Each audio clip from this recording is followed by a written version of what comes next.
건강한 장이 사람을 살린다. 저스틴 소렌버그, 에리카 소렌버그, 김혜성 옮김. 박테리아 누명을 쓰다. 미생물이 사람의 건강에 그렇게 중요하다면 우리는 왜 그 사실을 지금에서야 알게 되었을까? 그것은 지금까지 의학, 미생물학 연구의 초점이 나쁜 박테리아, 즉 병원균에만 맞춰져 있었기 때문이다. 뇌수막염, 콜레라, 혈액 등 다양한 질병을 일으키는 병원균들은 수많은 사람을 괴롭히고 죽게 만들었다. 따지고 보면 의학계에서 지피지기 백전백승의 심정으로 병원균에 집착하는 것도 그렇게 이상한 일이 아니다.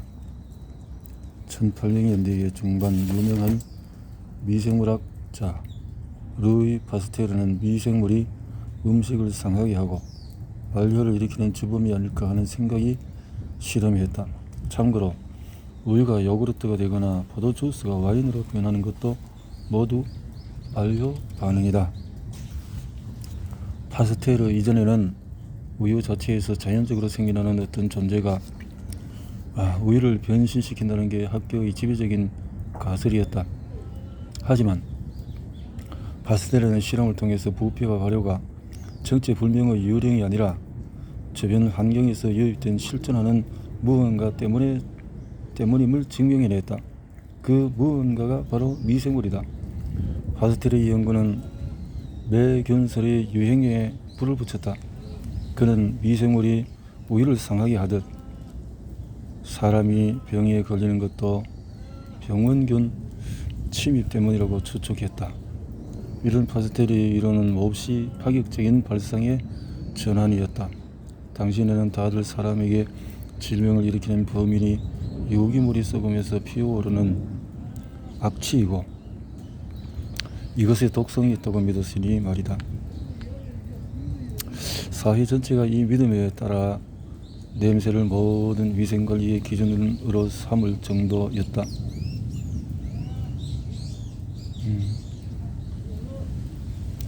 1800년대 중반은 사람들이 개인 위생의 중요성을 꽤 많이 인지한 시대였다. 그러던 차에 수세식 변기가 발생되자 요강을 만지면서 손을 더럽히고 싶지 않았던 가정집들은 앞다투어 이 신문물을 집안에 들였다. 그러자 새로운 문제가 생겨났다. 당시 런던에는 체계적인 하수도 시스템이 없었다. 요강을 사용할 때마다 고명마다 비치된 오물통에 요강의 내용물을 쏟아버리면 그만이었다. 수세식 변기도 내용물을 오물통까지 보내는 것은 똑같았지만은 빨리 내려가려고 함께 쓸어보내는 물 때문에 늘어난 오물량이 문제였다.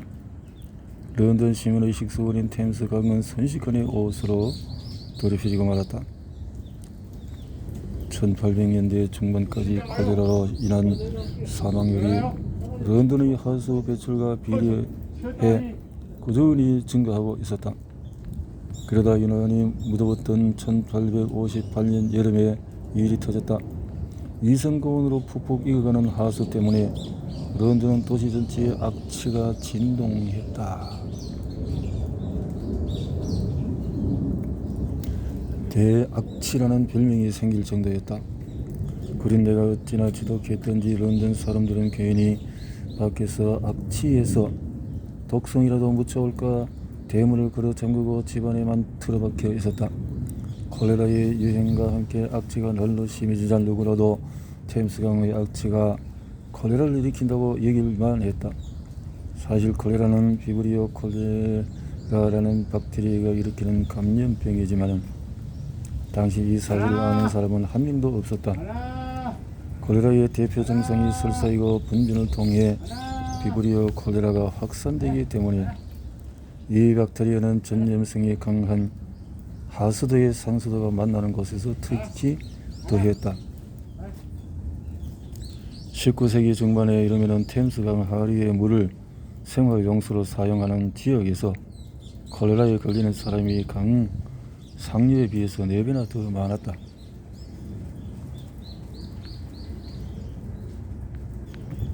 대악취는 낮은 위생 수준의 지표였을 뿐 아니라 당시 사람들이 믿었던 콜레라 창궐의 원인은 아니다. 그럼에도 결과적으로 하수도 악취와 질병 전파력이 비례하는 것은 사실이기 때문에 누구라도 콜레라가 악취 탓이라고 의심할 수밖에 없었다. 이 사태를 도저히 묵인할 수 없게 된 런던시는 결국 템스강 주변으로 대대적인 도시정화 작업에 착수했다. 그렇게 상승물이 깨끗해지자 비브리오 콜레라의 개체수가 감소했고 콜레라의 기세도 자연스럽게 꺾였다. 런던에서 일어난 이 대소동은 인류 문명이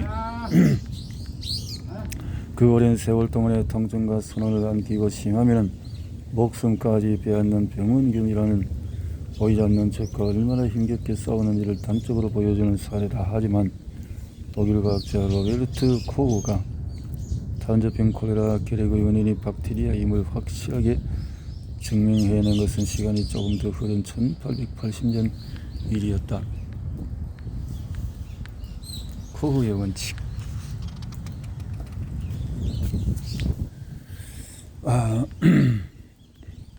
이라고 하는 그의 획기적인 실험 기법도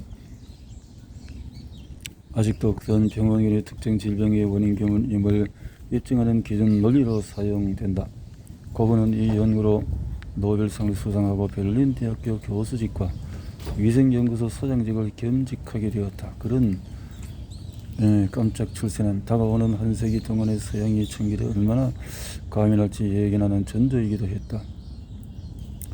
그때부터 150년 동안의 미생물학계는 병원균 연구에만 매달렸다. 감염성 질환은 인류 역사를 통틀어 그 무엇도 대적할 수 없는 최강의 살인자다. 이 때문에 박테리아를 죽여야 병을 치료하고 목숨을 살린다는 논리에 따라서 항생제가 발명되었다. 이런 역사적인 배경을 알면은 어떻게 박테리아가 싸잡아 나쁜 놈 취급을 받게 되었고 왜 온 사회가 그토록 위생에 집착하게 되었는지를 단숨에 이해할 수 있다.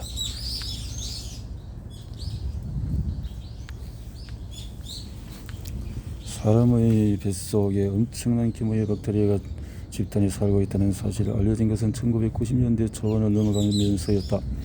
20세기 초에 아서 캔들이 명성 높은 학술지 사이언스에서 실험 결과 사람의 위장 간에 박테리아 군집이 존재하는 것으로 보인다는 말을 했지만은 안타깝게도 세간의 주목을 받지 못했다. 설사 사람 몸속에 박테리아가 산다는 것을 알더라도 녀석들이 그 안에서 무슨 일을 하는지 또 그게 우리 건강과 무슨 상관인지 여전히 안개 속에 묻혀 있었다. 병원은 누가 봐도 모를 수 없게끔 요란하게 병을 일으키는 반면에 장위생물은 장기적으로 티 안 나게 야금야금 몸 상태를 변화시킨다.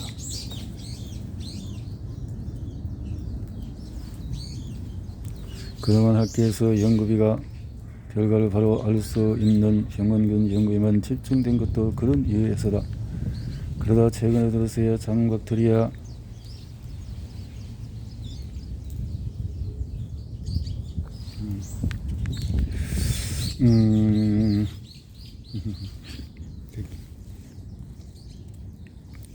미래는 장위생을 종의시대 그 과정에서도 성견지명이었던 일부 미생물학자들은 1960년대와 1970년대에 장박테리아를 연구하기 시작했다. 왜 그리 더 드라마틱한 병원균이 아니라 이 소나리에서는 장위생물에 관심을 가졌는지 짐작할 만한 따름이지만은 어쨌든 우리에게는 참 다행한 일이 아닐 수 없다. 와, 이놈 봐라. 여기 지금 어디 숨는 거 봐. 여기. 여기. 우산 속에 숨으려. 우산 속에 숨으려. 그들 중에 에비게일. 이 이놈들이 방해를 하네. 박테리아이스다. 직접 만든 두려움을 모르는 개척자이자 실험적인 경험주의자였다. 그녀는 얻어간 복들을 따라서 회의실로 안대했다. 자리를 잡고 앉은 우리는 그녀에게 연구 주제를 왜 박테로이드스로 잡았는지 물었다. 그렇게 현명한 선택을 한 배경에는 특별한 통찰이었다는 답을 기대하면서 말이다. 그런데 그녀는 이 견주는 산소에 노출되어도 살기 때문에 다루기가 쉬웠다는 싱거운 답을 내놨다. 다른 중요한 생물도 많지만 산소가 희박한 몸속에 있다가 밖으로 나오면 죄다 죽어버렸다는 것이다. 그리고 그녀는 산소에 취약한 이 녀석들이야말로 식이섬유 소화를 돕는 1등 공신이라고 말했다. 셀레스와 동료들은 많은 박테리아 견주가 장에서 사람이 처리하지 못해서 그냥 내려보내는 풀포기의 길에 살아간다는 기본 정보를 널리 알리는 데 큰 기여를 했다. 하지만 딱 거기까지였다. 당시에는 과학자들이 장미생물청 연구에 사용할 도구가 별로 없었고 미생물이 실험실에서 조작하기에 여간 까다로운 게 아니기 때문이었다. 여기서 앞으로 더 나아가려면 새로운 과학기술이 필요했다.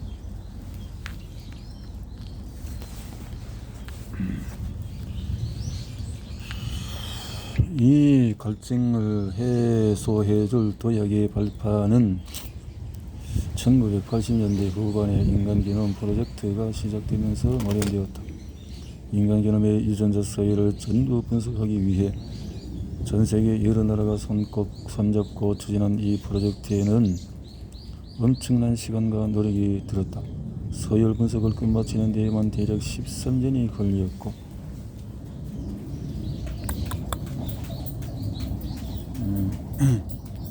사라방 토끼 그렇게 해서 인류는 약 1테라바이트 규모의 유전자 서열 정보를 손에 거머쥐었는데 현재 학계는 이 정보가 인류에게 새롭게 던진 수수께끼를 해석하는데 또다시 빛이 땀을 흘리고 있다. 이 연구가 과학 발전을 크게 앞당긴 것은 부인할 수 없는 사실이지만 프로젝트의 성공적인 원소와 거기에 들인 노력에 비해 우리가 삶이 크게 나아지지 않았다고 느낀 이가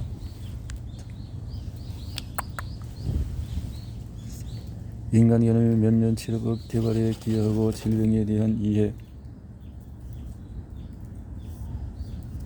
넓히긴 했어도 애초에 인간게놈 프로젝트가 약속했던 개인의 게놈 정보에 딱 맞춘 치료를 제공한다는 개인 맞춤 의학이 실현되는 것도 아직도 요원해 보인다. 인간게놈 연구 성과는 느리게 진행되었지만 대신에 학계는 예상치 못한 곳에서 엄청난 부차적인 효과를 덤으로 얻었다.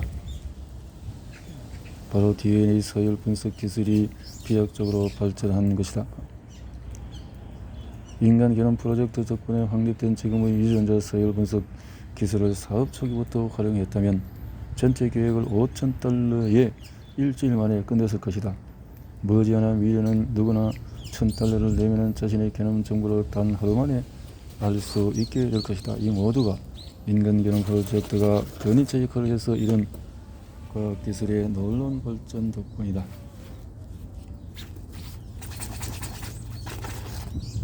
인간게놈을 전부 분석했다는 것은 분명 과학계나 의학계에나 엄청난 시간이다. 그런데 인간게놈 정보는 과학자들로 하여금 사람이 사람 유전자에 의해서 만들어진 결과물이 아님을 차츰 깨닫게 했다.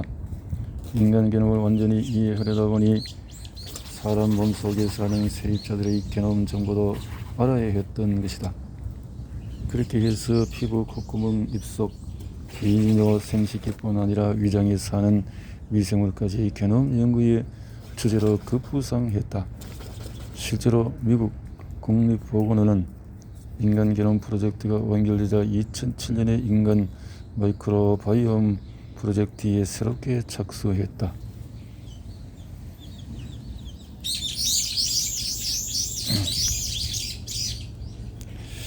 이 프로젝트는 인간게놈 프로젝트가 낳은 최첨단 과학기술들을 활용해서 사람 몸에서 박테리아가 어떤 일생을 사는지 규명하는 것을 목표로 했다. 인간과 공생하는 미생물의 유전 정보량을 따지면 우리가 관련된 모든 게놈의 서열 분석이라는 목적지까지 아직 100분의 1밖에 오르지 못한 셈이다.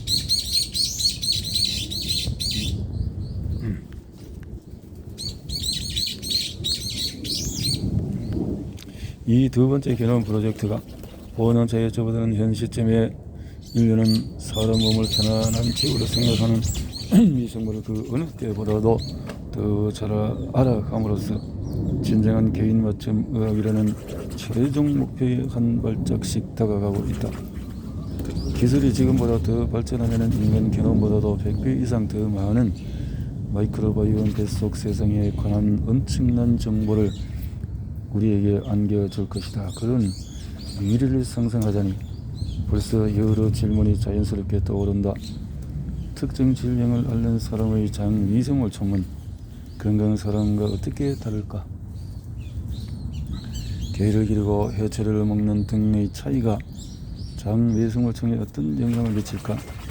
식습관을 바꾸면은 장 위생물총이 여기에 얼마나 빨리 적응해 변할까?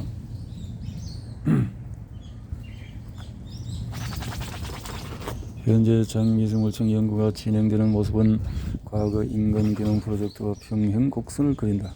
지금 이 순간에도 전 세계의 수많은 연구실에서 각종 서열 분석 기술이 총동원되어 장 위생물총 인구 조사가 동시다발적으로 이루어지고 있다. 연구 속도에 박차를 가하기 위해서는 DNA 서열 분석과 무관한 최첨단 기술들도 사용된다.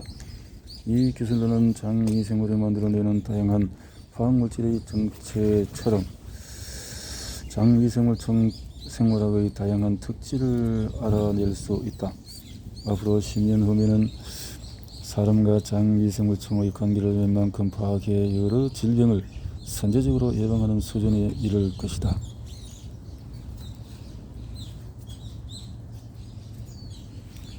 학계는 이 연구가 신기원을 열 것이라고 기대하지만 인간게놈 프로젝트가 그랬던 것처럼 모든 게 하루아침에 바뀔 거라고 호언장담하는 것은 경솔한 지심을 알게 잘한다. 기대가 크면 실망도 큰 것. 게다가 장 위생물총처럼 복잡한 생물 결합이라는 새로 발견한 지식을 완전히 실용화하는 데까지 상당한 시간이 걸릴 수밖에 없다. 하지만 과학자든 일반인이든 장 위생물총이 인류에게 어떤 선물을 줄지 알면은 흥분되는 마음을 억지로 꾹꾹 눌러 감추는 것은 곧 고등학교를 졸업하는 아이에게 주려고 페라리를 써서 주차장에 대놓고 차키는 몇 년 뒤에 받아가라고 말하는 것과 같다. 과학자의 입장에서 한번 생각해보라. 자폐증 자식을 둔 부모 면전에서 이런 말을 아무렇지 않게 말할 수 있을까?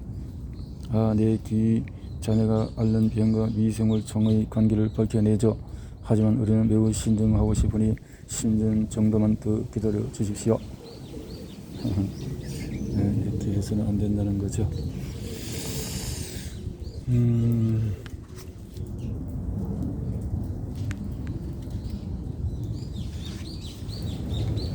이친 장기 10여 년 전 장 위생물총 연구가 막 그런 말을 했을 때 학계는 마치 아무도 몰랐던 인체 장기를 새로 발견한 것처럼 느꼈다. 그런데 실제로도 장 위생물총은 이친 장기라고 불린다.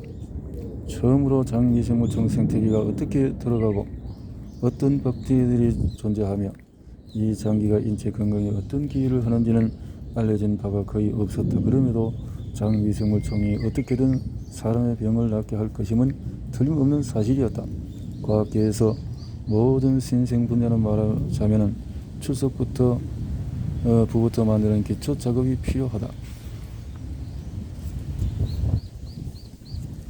장 위생물 분포 지도를 그린 가장 쉬운 방법은 대변 검체를 채취하는 것이다. 사람 대변의 건조 정량 중에서 무려 60%를 장 박테리아가 차지하기 때문에 대변 한 티스푼만으로도 DNA를 추출하고 유전자 서열을 분석해 뱃속에 어떤 종류의 박테리아가 사는지 알아낼 수 있다. 대변 검체와 길장 내시경을 통해 수집한 검체를 분석해 비교하면 박테리아 구성이 거의 똑같게 나온다. 하지만 누군가에게 대변을 조금 나눠달라고 부탁하는 것은 여간 망설여지는 일이 아니다. 사교성 없기로 둘째가라면 서러운 과학자들이라면 더더욱 말이다. 그래서 초창기에는 많은 연구자가 본인의 검체를 실험에 사용했다. 며칠에 한 번씩 퇴근할 때 플라스틱 밀폐 용기를 가져다가 과학 발전을 향한 헌신의 증거로 채워 다음날 가져오곤 했던 것이다. 배설물에 대한 오명이 벗겨졌던 과학자들의 성격이 외향적으로 변했던 아니면 그저 끌어오르는 참을 수 없는 개인적인 호기심에 스스로 무너져 근기를 깬 것이든 요즘 99달러와 약간의 대변 검치만 있으면 누구나 내 뱃속에 어떤 박테리아가 사는지 알 수 있다. 이미 수천 명이 생돈을 들여 이 서비스를 이용한 걸 보면은 세상이 달라진 것은 틀림이 없다. 차세대 서열 분석 기술만큼이나 장내 미생물청 연구에 애용되는 도구가 하나 더 있다. 바로 무균지이다. 여기서 무균이란 몸속에 이미 파악한 균종 외에 다른 미생물이 하나도 존재하지 않는다는 뜻이다. 무균지의 장점은 연구자가 장 미생물청 프로파일을 완벽히 알고 원하는 대로 조정할 수 있다는 것이다. 장에 사람의 장 미생물을 심은 무균지를 일명 인간화된 지라고 하는데, 이를 이용해서 크론병, 당뇨병, 염증성 장질환, 비만 등 다양한 질병을 연구한다. 어떨 때는 어느 박테리아든 단 한 마리도 존재하지 않는 진정한 무균 상태를 유도하기도 한다. 장 미생물청의 모든 기능을 정확히 파악하는 데는 이런 완전 무균지보다 나은 실험 대상이 없다. 그렇게 해서 지금까지 밝혀진 바로는 장 미생물청은 음식에서 칼로리를 추출하는 것이나 면역력 균형을 유지하는 것은 기본이고 기분까지 행동까지 좌우한다. 이걸 어느 누가 상상이나 했겠는가? 완전 무균지가 기본적으로 완전 무균지 암수 한 쌍을 교배시켜 탄생시키지만 그 전에 시저가 되는 기원 개체를 만들어야 한다. 그러기 위해서는 먼저 임신한 암컷의 배를 제왕절개해 그 안엔 자궁을 통째로 묽은 소독에 담근다. 그러면 악착같이 매달려 있던 마지막 박테리아 한 마리까지 남김없이 죽는다. 그런 다음에 혹시 모를 균 전파 위험을 원천 봉쇄하기까지 새끼들을 생모로부터 완전히 떨어뜨려야 한다. 어미와 영영 생이별한 녀석들은 멸균 사육실에서 사람이 물려주는 멸균 젖병에 담긴 멸균 우유를 먹고 자란다. 어떤 의미에서 과학자가 대리 부모 역할을 하는 셈이다. 무균지는 열과 압력을 가해서 소독한 사료만 먹고 살균한 물만 마시며 멸균된 집 위에서 잔다. 하지만 하루 24시간을 박테리아 한 마리 침입할 수 없는 무균 플라스틱 통 안에서 생활한다. 이 플라스틱 통 일명 격리 사옥실 안은 바깥과 완전히 차단된 다른 세상이다.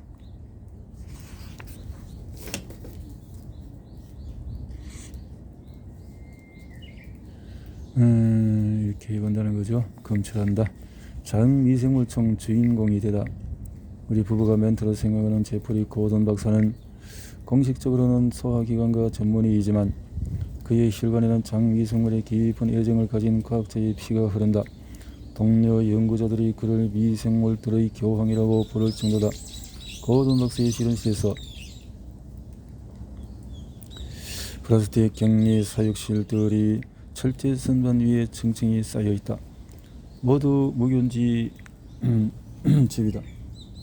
어떤 녀석은 장 박테리아가 한 마리도 없는 완전 무균지이고 어떤 녀석은 정상적인 장 미생물총을 가진 보통 지며 또 어떤 녀석은 사람의 장 미생물을 인공적으로 주입한 이른바 인간화된 쥐다. 무균지를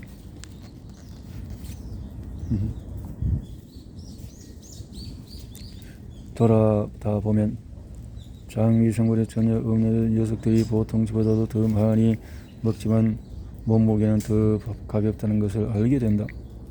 또 비만인 놈들의 뱃속에는 더 날씬한 놈들과 다른 종류의 박테리아가 산다. 닭이 먼저냐 달걀이 먼저냐 식의 논쟁은 과학계에서 드물지 않지만 명쾌한 답이 없는 경우가 많다. 이 연구는 우리 뱃속에 있는 장 박테리아를 보는 학계의 시각도 바꿔 놓았다.